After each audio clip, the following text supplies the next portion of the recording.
Well, welcome to the latest episode of Cut to the Chase. Chase. Episode 100. And we told you we had something special planned for it. And no, it's not a 100-minute episode. But we've got the man, the myth, the legend, Peter Walker from Australia. He's all the way here from the Australasian auctioneering champs, brought in as someone that we bring off the bench. Pete, lovely to see you today. And we were having a conversation, Diego, about how Peter was negotiating a deal in that inclusive language that, you know, brings everyone in collaboration, Pete. And I'd love to share that story with our viewers for our 100th episode. We quote you all the time, actually. Sure, look, very happy to share. It's just one of those things. I think it's also getting a natural affinity with people and trying to always allow them to own the decision. Yep. And be in charge of things. We were talking about a post-auction negotiation, and I had mentioned the fact I'd been asked to negotiate on behalf of the owner, on behalf of the agent, and I had said to the owners, introduce myself, said, look, we don't have enough time for me to build rapport and trust. I just want to make sure that you own the decisions today and are comfortable with anything that we decide. I had the language that I used is that I wanted to know whether they were comfortable reaching an agreement. I spoke to them about the value of reaching agreement under auction conditions on auction day, that if you pass the property in, it's likely that we'll be in the hands of other people and reliant on other professionals to help put this deal together, and they don't always have the same commitment to the process that we do and necessarily have their best intentions. Sometimes people let you down. Yeah, I don't know if it's just me, but I've found from time to time people don't follow through with what they say they're going to do. Yes. It maybe it's just me, or they don't follow through, or they find something that no one else has found that they think is a big deal when in fact it's not. And circumstances change, right? You Correct. know, we're all human and we all have best intentions. Sometimes, you know, something happens and you change your mind, and, you know, surprises can happen at any stage. Correct. Yeah. Correct. My awareness that an interest rate rise of 0.25% can equate to about a 2.5% reduction in borrowing capacity, I think is a very good statistic to know.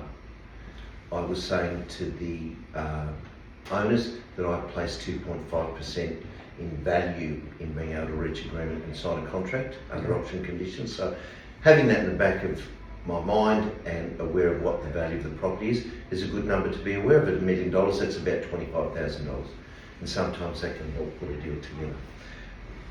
Equally, I think it's important always just to make sure that they own the decision and the language. How would you feel about, what do you think of this? If we reach agreement with this amount today, are you comfortable signing? Using words like comfortable rather than happy.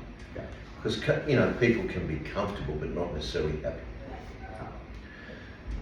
I normally use when, you know, it's been a tough negotiation and the vendor is obviously considering it, I always like to ask the question to them, guys, it's okay for you to take some time to think about it.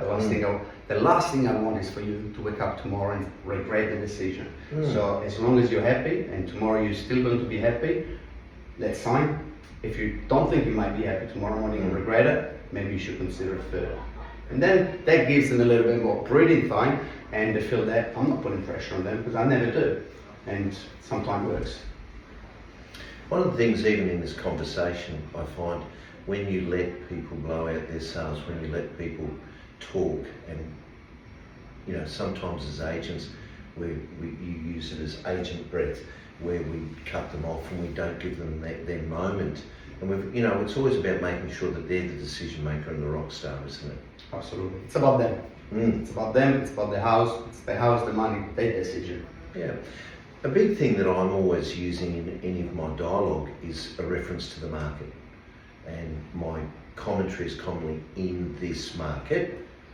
And when people say, well, for instance, if all the interest is around $1.9 million and the people are rigid on 2.1, you just say, look, you may sell at some stage, you just probably won't be in this market. It's just giving them that sense of time. Yeah, I've been using in this market way more than I have since I had the pleasure to have a one-on-one with yourself. So it works. Yeah. Just easy. You can't argue with logic, right? No. In this market, their home will be worth 2.1. Is it a year's time? Is it 3 years' time? Is the current buyer being conceived? It also, Diego, I find that it removes the ego associated with people taking it personally. I say to people commonly when there's an offer, please don't take it personally. This isn't about your home, it's about the market and market conditions. Buyers can be more discriminating now than they were previously, and they are more willing to walk away from a deal now. You know, in a buoyant market, people are looking at getting into the market and paying a premium to do that, to avoid the likelihood of paying even high prices. But now, when there's that sentiment that the market's softening, people want a discount to take themselves out of the market. Hopefully not for too long. Hopefully the market is changing. Well, it is in New Zealand, but regardless of that, there are always challenges, regardless if it's a vendor's market, a buyer's market. It's just the market. Yeah. We'd spoken about credibility and authenticity, which I think is paramount. And one of the best lines that I have, and it's dialogue, it's not like a comedy line, I'm just saying, I say to people, be cautious of the agent who gives you the highest price. We've spoken about this, haven't we? Because commonly they are your enemy as the owner, because you may not recognise a good offer when it's presented, and then you're chasing the market down. And especially if they've got in with a low fee, well, they've got the least to lose, haven't they, if you end up taking a lower price. The cheapest agent is the most expensive one. Correct. Yeah, always. It's always been, always will be. Correct. Davis, you've been very quiet today, but we've got the master, the man, the myth, the legend. So, look, we're very pleased to have Peter Walker. Thank you so much for your time. Episode 100. Shall we do it again at episode 200? Absolutely. Yes. We'll Yes. get Is them that a back. commitment? Absolutely. Perfect. I Thanks, appreciate Jack. you. Thank you very much. Appreciate your time, Pete. Because as we know, Thanks, Aaron. listen more than you talk.